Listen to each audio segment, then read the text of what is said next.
Have you ever tried to send out an invitation manually? Does it ever come back to you? Like, do you ever get a response from those people?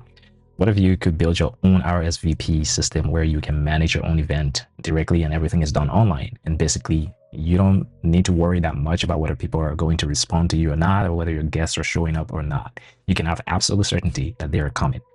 In this tutorial, I'm going to show you how you can build your own RSVP system using AI and make.com so that you in the future are able to effectively manage your event and make sure that the people that say they're coming, and you have an accurate number of the guests that you can have. This system that we're going to build here can be applied to any event management stuff, wedding. It could be applied to church event or whatever it is, like school event, nonprofit, or whatever it is, you know.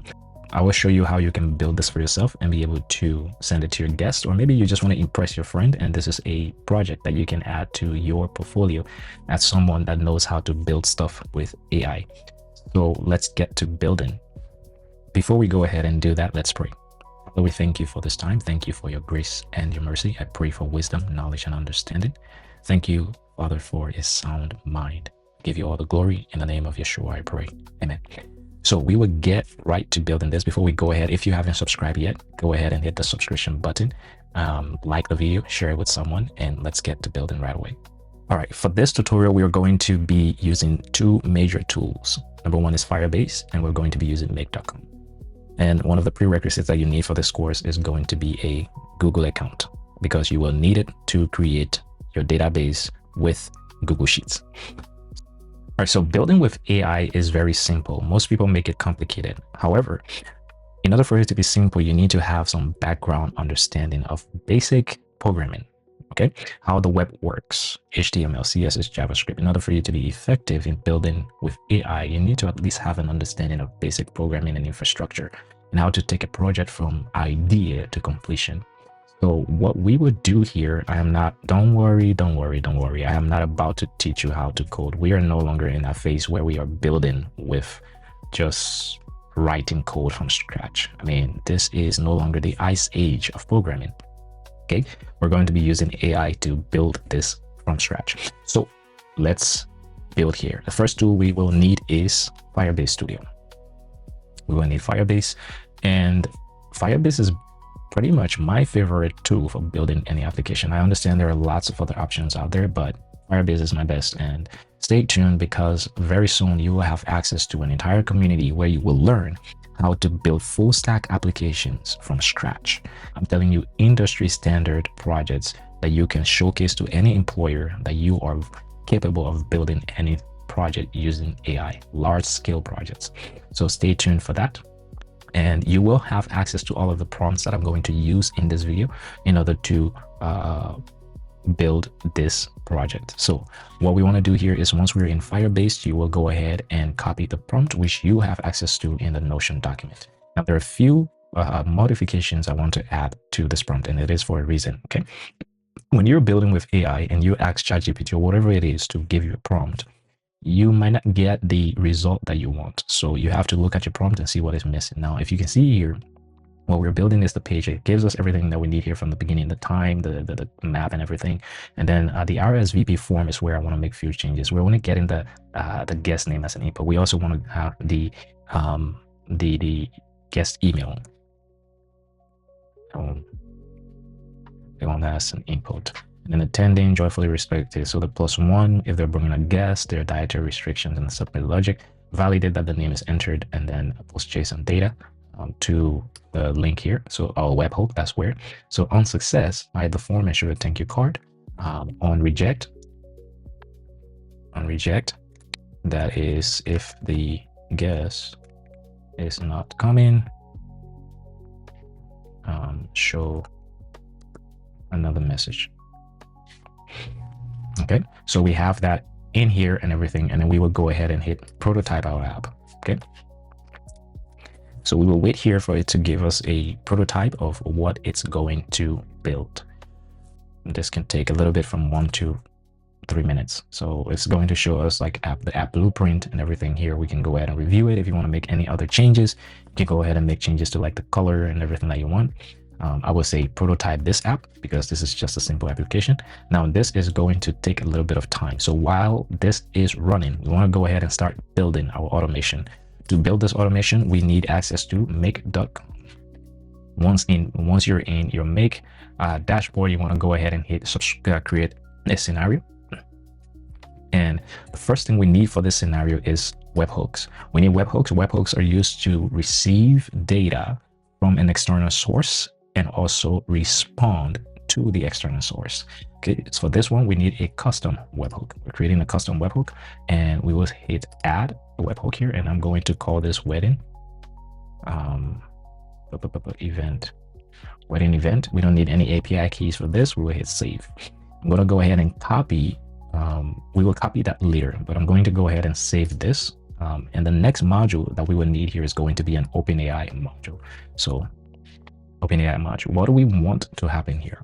What we want is the data that's coming from this webhook. We want to basically collect that information and translate it into like a basic like JSON text. Okay. Now we will hit generate. We will use the generate a completion module, and the model that we need here, I would just use a basic 4.1 system. And the message is the role. We want this to be a user. The text content is going to be the prompt that we want. For this, you will also have access to in the Notion document. So make sure you grab that Notion document. You will need to enter information here. So just copy that and paste it in there. As you can see here, your role is to extract the data coming from the webhook response. You need to extract the name of the guest, the email, if they're attending or they're bringing a +1, and is there a guest coming, their dietary restriction, and all of that. Okay. And then we're going to click save. Once we have that data, we want to give some structure to that data. Why? Because if we just send a random JSON text to our Google Sheet, it's not going to work. Google is going to scream at us. It's going to shout and say, hey man, you're messing up my brain right now and I don't understand what you're smoking. Okay, so we want to structure that data. In order to do that, we need to use the OpenAI transformed text to structure data. Once we do that, what we need here, the model that we're using here, again, I'm going to use just the same 4.1. The text we're going to parse is going to be the text we're receiving from this model, which is the message content that we need. Now, the prompt that you're going to use here will be in the Notion document. Make sure to grab that Notion document so that you can have access to all of the prompts that we are using in here. Now, your goal for this module is to extract the info from the JSON text that it will receive. And you need to extract the guest name, status if they're attending, if they're bringing a guest, if they have the dietary restrictions, and all of that. Now, in order to have a structured data, we need to define the data. This is where the structured data definitions come in. So what do we want to extract from that text? We want to extract the name of the guest. So main guest name of the main guest. The data type is going to be text value. Example, maybe JSON born. Parameter is required. Another data definition that we need is going to be the email of the guest. So main guest email.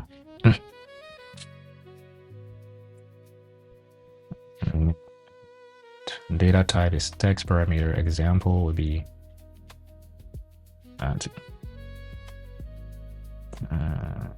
parameter is required. We need to know if they're attending, okay, or not. So invitation status. And we will say here the description for this one are they attending EVT or not. The data type for this, we want Boolean. We just want a simple true or false for this. And then the next thing we want is there a +1? +1 is a question mark here. Are they bringing a guest? My bad. +1. Are they guests? Data type, again, Boolean, right? Parameter required. If they're bringing a guest, we need the guest name. +1 name, the name of the guest. Okay, data type for this is going to be text. Example, James Bond. Yes. Once we have that, the last data point we need is going to be their dietary restriction. I love how this thing have die in front of it. So if you eat it, you know you're dying. Let's see here. So their dietary restrictions. The data type for this one is text, example, nut allergy, shrimp, milk, etc.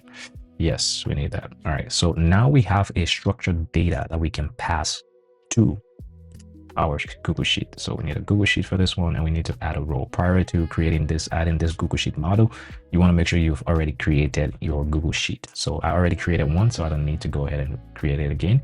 So for this one, what we need is, once we have that information, we want to add a role. So add an information. The sheet that we want is going to be our RSVP sheet. Google Sheet, Google Sheet names, guest list. Yes, it has header, and full name is going to be guest name, email. We're going to map the data that we're getting from the model here. Dietary restrictions, we're going to hit save. All right, this is save. Now, I'm assuming our stuff has already been created. So let's go ahead and check. Hey, look at this. We are getting married. The Smith wedding, 145 days, 16 hours, 9 minutes and seconds going down. On June 15, 2026, 4 p.m. Location is here. We can view the map. We have the email here. We need their full name, their address. They joyfully accept, regretfully declines, or they bring in a guest. If we click that, we have the guest name and all of that coming in. So now I need to copy this webhook right here, and I need to add it to our actions. So two ways we can do this. Let's try the first one, which is we're going to instruct the AI to add this link to the actions file, to the webhook. So add this webhook to the actions file to send the data to our automation. All right, and we will wait for it to add that link to the correct file. So if we maybe don't know, we don't want to do it this way, we don't want to tell it to add it in there, or maybe it tells us, oh, I've added it in there, but then we check and we try, it didn't add it at all. So now if we check in here, it says that it added it to this form, right? Of course, I would add the webhook to your RSVP form so that the submissions are sent to your automation. There are other changes, okay? So it tells me that, hey, I added this link to the file. Okay, so let's make sure it's there. All right, so we go through the file and you can see that, hey, look at this here. On submit, we have a asynchronous function here that says on submitting the form, we're setting a submit true, and that response is awaiting the fetch, and it's going to send it to this link right here. All right, so is it going to work? I don't know. Let's try it out. So we will go ahead and close this so that we have enough space. And then I'm going to go ahead, and before we do that, we have to redetermine the data structure. Okay, so I'll redetermine the data structure, and I'm going to fill out the form. For now, I'm just going to use some random information. I'm going to use respectfully declined for now. So we have a problem here with the form. When we hit regretfully declines, it shouldn't be showing us bringing a guest or anything. Okay, but let's submit this. Let's see. Oh, okay, so it says, we'll miss you. We have received your RSVP. Thank you for letting us know. We will be thinking of you on our special day. Now, there is a problem. Now, you will say, what's the problem? The problem is, in order for me to submit another RSVP, I have to go back to this button here. Now, this is a basic and classic example of building with AI, because most of the time when you build it won't envision what you want to do. So you have to add further instructions on how to do the thing. So now we want to say, if we need two things. One, when the form is submitted, we need to be able to submit another form. So add a button that allows us to do that. The second thing I noticed is that when the user click regretfully declines, we still have access to the dietary restrictions and the other stuff. So we need to hide that. So if the user selects regret, if you decline, we don't want to show the guess A+1 and dietary restrictions. Okay, so we need to fix 2 things. All right, so we'll go ahead and wait for it to fix that for us. In the meantime, we already submitted a form, so our automation should be able to successfully determine the data structure. So we already have the rightful data structure that's coming in. So if we select this, you should see that there you go. So all of this is being something right here. So the email, the only thing I see here is the guest email. So we need to change this to guest email. Save that. Okay, so save this and we'll say wedding event RSVP. Okay, save that. All right, so we will just give it a little bit of time for the AI to implement that logic for us, and then I'll go ahead and test it. Now, while we're waiting, let's check in that form and see in our database and see if the data was added. Not yet, because in that automation, we just determined the data structure. So I'm going to now activate the scenario. So we will leave it on immediately as a data arrive. We want to save this, and we're going to go back here and wait for this to finish.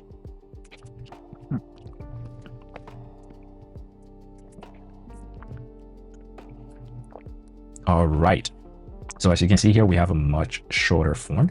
All right, so I will go ahead and fill this up here, email, and I'm just going to select the first option, regretfully declines. Now remember, our automation is waiting for data already, so I'll go ahead and hit submit. All right, the data has gone. Now we don't know if this ran. The only way we're going to know is if we check our database. Okay, look at that, right? So the name is here. Are they attending? Are they bringing a guest? No. So we have false, false, false. All right, let's go ahead and try one wherein they will be bringing a guest and everything. So I will select Lyndon in that joyfully accepts. Now the guest shows I'm bringing a guest. What's the guest name? And they'll and we say not allergy. I would say not and milk. Okay, allergy. All right, so we will submit that.